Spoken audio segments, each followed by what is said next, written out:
ಈ ನಡುವೆ ಗೃಹ ಸಚಿವ ಪರಮೇಶ್ವರ್ ಮತ್ತೊಂದು ಹೇಳಿಕೆಯನ್ನ ಕೊಟ್ಟಿದ್ದಾರೆ. ಲೈಂಗಿಕ ದೌರ್ಜನ್ಯ ಕೇಸ್ನಲ್ಲಿ ರೇವಣ್ಣ ಮತ್ತು ಪ್ರಜ್ವಲ್ ರೇವಣ್ಣ ವಿಚಾರಣೆಗೆ ಗೈರಾಗಿದ್ದಾರೆ.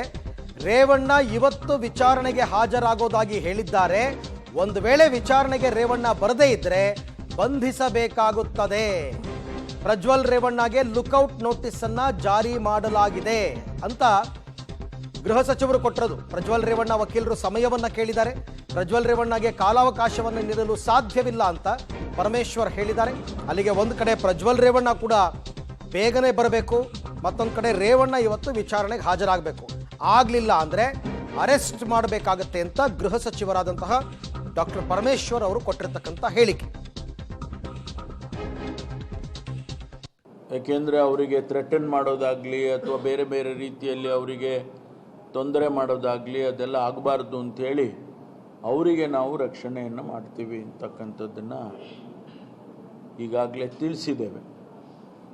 ಇದು ಅಪ್ಡೇಟ್ ಇಲ್ಲಿಯವರೆಗೆ ಆಗಿರ್ತಕ್ಕಂಥದ್ದು ಮತ್ತು ಇದನ್ನು ಭಾಳ ಗಂಭೀರವಾಗಿ ಸರ್ಕಾರ ತಗೊಂಡಿದೆ. ಯಾರನ್ನು ರಕ್ಷಣೆ ಮಾಡ್ತಕ್ಕಂಥ ಪ್ರಶ್ನೆ ಇಲ್ಲ.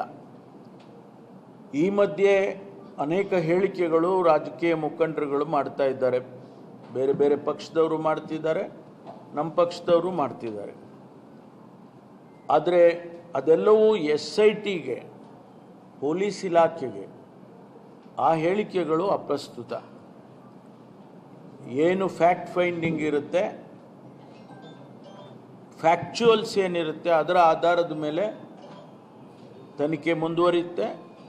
ನಾವು ಅವ್ರಿಗೆ ತಿಳಿಸಿದ್ದೇವೆ, ಸರ್ಕಾರ ತಿಳಿಸಿದೆ, ಆದಷ್ಟು ಶೀಘ್ರವಾಗಿ ಈ ತನಿಖೆಯನ್ನು ಮುಗಿಸಿ ವರದಿಯನ್ನು ಕೊಡಬೇಕು ಅಂತೇಳಿ.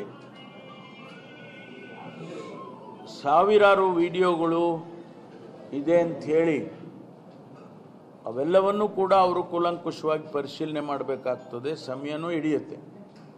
ಜೊತೆಗೆ ಸಮಯಕ್ಕಿಂತ ಹೆಚ್ಚಾಗಿ ಭಾಳ ಜನ ಮಹಿಳೆಯರು ಇದರಲ್ಲಿ ಏನು ವಿಡಿಯೋದಲ್ಲಿ ಇದ್ದಾರೆ ಅಂಥೇಳಿ ನಾವು ಹೇಗಂದ್ರೆ ಹಂಗೆ ಮಾಡೋಕ್ಕೆ ಬರೋದಿಲ್ಲ.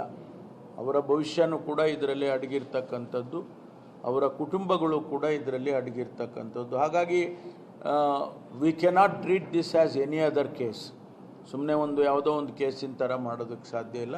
ಭಾಳ ಎಚ್ಚರಿಕೆಯಿಂದ ಈ ಒಂದು ಪ್ರಕರಣವನ್ನು ಸರ್ಕಾರ ಗಂಭೀರವಾಗಿ ತಗೊಂಡಿದೆ. ಭಾಳ ಎಚ್ಚರಿಕೆಯಿಂದನೂ ಕೂಡ ಇದನ್ನು ಹ್ಯಾಂಡಲ್ ಮಾಡ್ತಾ ಇದ್ದೇವೆ.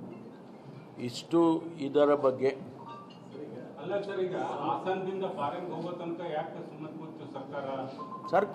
ಸರ್ಕಾರ ಕೂರಲಿಲ್ಲ. ಯಾರು ಕಂಪ್ಲೇಂಟ್ ಕೊಟ್ಟರ ನಂತರವೇ ಇದು ಚಾಲ್ತಿ ಆಗಿರೋದು. ಸ್ವಲ್ಪ ಕೇಳಿಯಪ್ಪ, ಚಾಲ್ತಿ ಆಗಿರೋದೇ ಕಂಪ್ಲೇಂಟ್ ಬಂದ ಮೇಲೆ. ಅದಕ್ಕೆ ಮುಂಚೆ ಅನೇಕ ಘಟನೆಗಳು ನಡೆದಿದೆ. ಇನ್ನು ರಾಜ್ಯದಲ್ಲಿ ತಮಗೆಲ್ಲ ಗೊತ್ತಿದೆ, ಇತ್ತೀಚೆಗೆ ಅನೇಕ ಘಟನೆಗಳು ನಡೆದಿದ್ದಾವೆ. ವಿಶೇಷವಾಗಿ ಹಾಸನ ಜಿಲ್ಲೆಯಲ್ಲಿ ಸಂಸದರೊಬ್ಬರು ಏನು ಲೈಂಗಿಕ ಹಗರಣ ಆಗಿದೆ ಅನ್ನತಕ್ಕಂಥದ್ದು ಪೆನ್ ಡ್ರೈವ್ಗಳನ್ನೆಲ್ಲ ಹೊರಗಡೆ ಬಂದಿದೆ. ಅದರ ಬಗ್ಗೆ ಇವತ್ತು ಬಹಳಷ್ಟು ಚರ್ಚೆಗಳು ಇಡೀ ದೇಶದಲ್ಲಿ ಆಗ್ತಾ ಇದೆ. ಈಗಾಗಲೇ ಅಂತಾರಾಷ್ಟ್ರೀಯಕ್ಕೂ ತಲುಪಿಬಿಟ್ಟಿದೆ. ಇದು ಭಾಳ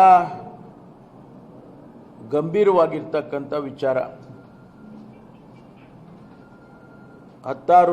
ನೂರಾರು ಜನ ಮಹಿಳೆಯರು ಇದರಲ್ಲಿ ಇನ್ವಾಲ್ವ್ ಆಗಿದೆ.